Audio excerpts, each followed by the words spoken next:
Yo, check it. Y'all seen my excitement for DC Rise of the Power Company. I couldn't wait for another continuation of Power Company, and we got that. I got our wish.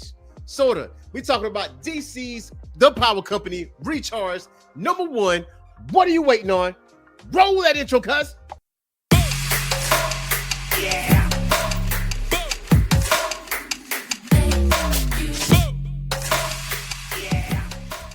What's going on with Geek Corner? This is your boy Earth Smack, the Mad Scientist, and welcome back to the Orange Phoenix Media Channel and another episode of Comic Book Declassified, where we talk about the most recent issues in comics, as well as past issues, as well as character bios. If you ask for it, today we're going to talk about something very, very special, and that is DC's The Power Company Unleashed #1. Man, it was something that I really was excited for, man. I read DC Rise of the Power Company. Obviously, I read DC's Power like every year, the short stories of the black superheroes in DC Comics. And one of the most intriguing things is the Power Company as this street-level black superhero team. And I'm itching for a series like this, right? But I find out that it is a one-shot. So I'm gonna need you to come to the table real quick. Just think, hold on. Yeah. Testing. Now, DC, you give us DC Rise of the Power Company. You give us DC Power, Milestone Comics, which has a series, by the way. And if you want a compendium, I definitely tell you guys to go out there on Amazon to get yourself the compendium. 1, 2, and I think 3 is out. Yeah, but let's talk about the Power Company here. You know what I'm saying? You give us something to tickle our palate. You gave us this smorgasbord of goodness, of geekdom goodness. You gave us this spread of excellent blackness. Only to say it is one shot. You got the audacity, the unmitigated gall to say, you know what? We don't have seconds. We don't have seconds. You know how it is, like, you go to church and they got, dinner after church and they got like a whole spread full of food. You know what I'm saying? And then that one thing on the plate is missing because somebody decided not to cook it. My favorite thing is macaroni. So imagine that you got all this, just fried chicken, you got rice, collard greens, you got all this stuff, and then the one thing that's missing is the macaroni. See, that's the thing is, the story itself didn't miss a thing. It didn't miss a thing, but it left me wanting more. It left me wanting to have a second plate, but you tell me it is a one shot. Listen, DC, quit doing this to me. Quit doing this to us. Quit doing it. That was 2 packs of ass. Listen, begging you, can we get a DC Power Company series? Can we get a series? Now, I understand like one shot, trying to test the waters and all this other stuff, but listen. In the black comic book community, man, or people just love comic books as a whole, and that's not racist bigots. Power Company, man, that is special. Like, this issue was special, and honestly and truly, I really wanted to see a series. Like, it don't have to be like a 500 issue series or whatever the case may be. It could be a mini series. Like, I ain't asking for a whole lot, but if it does have long-standing power to go 500 plus issues, I'm not opposed, because there's so many like black superheroes in the DC space, right? That you can like switch out characters, have internal struggles, and like, okay, you know what? I'm gonna just lead a team and go do this and do that, and have it like the Justice League or whatever. And I understand, you have the Justice League there, but something with the Power Company, man, just handling things at a street level, it just feels real special. And we're gonna jump into that. So DC The Power Company Recharge is written by Brian Edward Hill, Kyrie Randolph, Alethea Martinez, Norm Rapman, Ray Anthony Height, and Studio Sky Tiger is the artist. Emilio Lopez and Alice Guimarães is the colorist, and world design is letterers. Edwin Gallman the cover, Ryan Benjamin, Sanford Green variant covers, Paris Allen 1/25 variant cover with Marquise Draper as editor and Brittany Halser as senior editor. And what I mean by this issue is very, very special because you get some characters that not really like super highlighted. I mean, obviously everyone knows who Black Lightning is. You know, Black Lightning had his own series on CW Network, and now Josiah Power. You know, for some people like myself, you know, I was introduced to Josiah and his abilities and what he was trying to do in creating the power company and handling things at a level. And Black Lightning was one of the first individuals, if not the first individual he was looking at to be a part or be a leader of the power company. The thing is, with Black Lightning, he has a lot on his plate. Like at the time that we was reading that, he had a lot on his plate. You know, he was dealing with the Justice League. He was trying to rebuild a relationship with his daughters, and he just did not have a lot of bandwidth to be a part of another team. Like you can only do but so much. Like you stretch thin. Now Black Lightning has his own series from the All In, and yes, I'm like halfway through that, and really enjoying that. So if you haven't read Black Lightning, you might want to go out there and just read Black Lightning. But there's other characters out there like Signal, Signal's out there, and also Vixen, which is part of the power company team. Now, the person that they want to join, or the person that they're recruiting, is Jace Fox's Batman. And obviously he does work in New York, and obviously Signal and Batman has a relationship. Now, if you're reading DC's Power, there was a little short story where Batman and Signal just had a conversation on the roof. They're just having a conversation, and you notice that there is a big brother, little brother type of relationship, and it has built from there. So anytime Signal has something to say in regards to, you know, anything, Batman's going to listen. The Signal's like, listen, I got a situation going on my camp. There's been some murders going on. Can you help me go investigate? And by the way, if you do not go, I'ma still go. I'm inviting you, but I need your help. It's ideal that you help me out, but just let you know, I'm still gonna go check this out. So obviously Jason's like, you know, nah, I'm coming. And this is one of those situations where Signal kind of sets him up, not in a bad way, but in a good way, where you introduce to Josiah and Vixen, you know, from Batman's point of view. And he's like, listen, don't ever do this again. So it's one of those situations where whenever there's a function or anything like that, we always ask the question, who all going to be there? This is one of those situations because he don't know Josiah like that. He's aware, he knows Vixen, obviously. He knows Jefferson Pierce, but Josiah, you know, he straight up told him like, listen, bro, I don't trust you, but we can stay on mission. We can do what we need to do right here.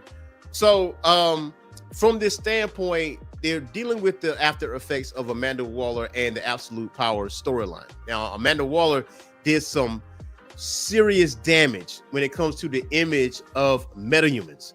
So yes, she's in Belle Reve, right? Like she's doing prison time. Like she got her comeuppance. Like she got what she deserved in that phase. But there are still people out there that hate metahumans just by existing.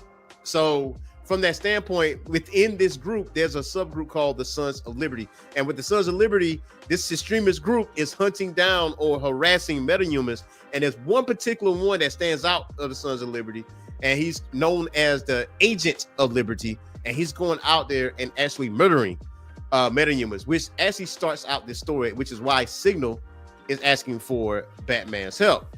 So, I mean, this story was really more of the recruitment of Batman, of trying to have him on that side. And Batman's like, listen, I work alone.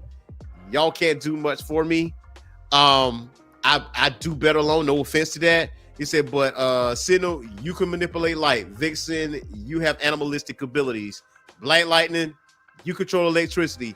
I don't know what you got going on, Josiah, but all of y'all stands out like a sore thumb. I am a hunter. I can find stuff out that typically you cannot. So I work better alone. Now, at first reading this, it might seem like Batman's a little dickish, but he was actually telling the truth. Because, I mean, Batman can find things out that no other superhero can. Like, he can get into the nook and crannies. Like, he can go, things are at a street level now, but he can go even deeper into that. Like, he don't stand out.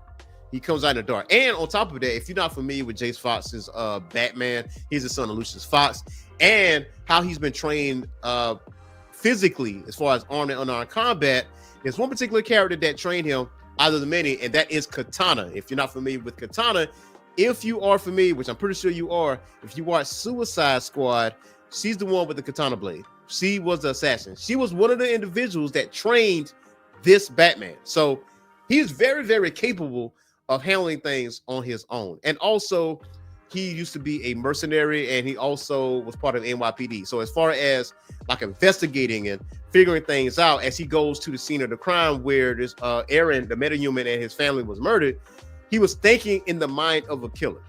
Like, this is what you did. This was very personal to you.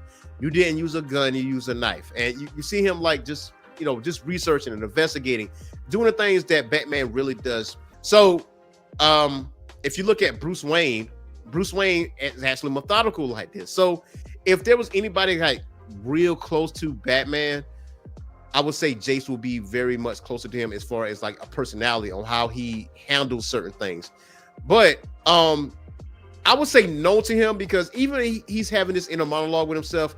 It seems as though that he's very, very aware that the killer is very close and the killer wants to be found, that kind of thing. So all of a sudden the house blows up, and obviously this is Batman. He survives. And you fast forward over to this journalist and Aki. Now Aki knows Aaron pretty well, and she's very much aware of Signal and Vixen, and they're basically reassuring her, like, listen, we are going to handle the situation. We know some people is trying to capture you and take you out, but we are here to protect you. And that's where they meets up with Batman, and Batman gives them the information, but Batman's still reluctant. He was like, listen, I'm gonna still handle things on my own. I'm just giving you this information. I'm out. Now, remember what I was saying about this little brother, big brother relationship between Signal and Batman. Like, Vixen, feels some kind of way, because she's like, listen, he's still talking like we are subordinates. We're not. But Signal basically says like, listen, yeah, I understand his personality, but we still got to trail him just in case he needs some added assistance. So Batman actually tracks down the Agent of Liberty. And the Agent of Liberty is somebody I pretty much like threw me for a loop, because when you think of people that are extremists, that are you think about a certain characteristic, a certain stereotype, someone that's want to infringe on your freedoms, and just by the way you look, just by the way you talk, or whatever the case may be. So the look of Agent of Liberty completely threw me for a loop, which got me even more intrigued. I was like, yo, what type of time is this man on? And the one thing about this is that Batman was able to subdue the Agent of Liberty, but his methods is just a little bit, just by a little bit, just a little bit more extreme than Bruce Wayne, because he puts acid on the suit, and he's like, listen, this will eat through your suit and go through your stomach. If you don't give me the information that I need, I can stop this from happening. But he was able to subdue the Agent of Liberty. And from there, you see Batman goes on to say that Waller is still in Bel Air, but still the Agents of Liberty or the Sons of Liberty are getting bolder by the day. And Batman is still reluctant to joining the power company. He goes on to say, not if you keep calling this the power company. A company has employees, and I don't work for you. But yes, I will make time for these people, talking about the Sons of Liberty. Now, he kind of have like a Bruce Wayne approach to this. He said, listen, yeah, I'm with it, but you hit me up when it's critical. Don't hit me up like, hey, what you doing today? You want to come by? Not that type of time. You hit me up when shit get really real. And honestly and truly, like in this group, Batman is your ace in the hole, because Batman as a character can find things out that other characters cannot. He is a hunter. Like everything that he said in this comic was absolutely true, because he can find things out. He can investigate things. He can just see what exactly is going on. So again, I'm still salty that this is a one shot. Now at the bottom, it says the beginning. So hopefully down the line, we will get a Power Company series, man. But man, you're teasing us a little too much, DC. You gave us this black excellence, man. And like, this thing was really, really good. Like when I mean exquisite, is the word that comes to mind when it comes to Power Company Recharge #1. Very, very, very, very good comic. I skipped a good bit of key parts in this because I want you guys to go out to your local comic book store and get yourself a copy of DC's The Power Company Recharge #1, man. I highly encourage you guys to go out there and read that. And this just so happened to be sold out. Go on your Kindle app, go on Comixology, go on Global Comics. It possibly may be on there, but it's a brand new comic. So, but go on Kindle, definitely read it digitally. You will not be disappointed. Now, you already know what to do. Hit that like and subscribe button and that notification bell. Leave comments under the video below and tell us what you thought of DC's The Power Company Recharge #1. And also, if it becomes I'm being very optimistic. When it becomes a series, who else would you like join the Power Company? Leave your comments below. So until next time, y'all, peace.